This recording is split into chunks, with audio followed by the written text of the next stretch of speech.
যে লড়তে চায় সে যেন আগে যুদ্ধ করার মাসুলটা গুনে নেয়। অভিষেকের পোস্ট ঘিরে জল্পনা শুরু তৃণমূলে।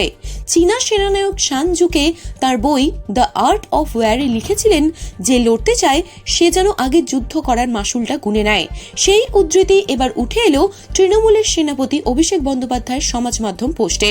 কোন ঘটনার প্রেক্ষিতে বা কার উদ্দেশ্যে তৃণমূলের সর্বভারতীয় সাধারণ সম্পাদক তথা ডায়মন্ড হারবারের সাংসদের এই পোস্ট তা অবশ্য স্পষ্ট নয়। তবে আগামী 27 ফেব্রুয়ারি তৃণমূলের সাংগঠনিক সভার আগে দলের সেনাপতির মাসুল মন্তব্য ঘিরে তার দলের অন্দরেই আলোচনা শুরু হয়ে গিয়েছে। তৃণমূলের সর্বভারতীয় সাধারণ সম্পাদক কি বোঝাতে চাইলেন? তৃণমূলের অন্দরে এ নিয়ে নানা জল্পনার ডানা মেলেছে। তবে ঘাসফুল শিবিরের একটি সূত্রের দাবি অনুযায়ী রবিবার মুখ্যমন্ত্রী তথা দলনেত্রী মমতা বন্দ্যোপাধ্যায়ের সঙ্গে একান্ত এবং মুখোমুখি কথোপকথন হয়েছিল অভিষেকের। সেই সাক্ষাতের পরেই তার এই হেন পোস্ট তাৎপর্যপূর্ণ, কারণ আগামী 27 ফেব্রুয়ারি নেতাজি ইন্ডোর স্টেডিয়ামে সাংগঠনিক সভা ডেকেছেন মমতা।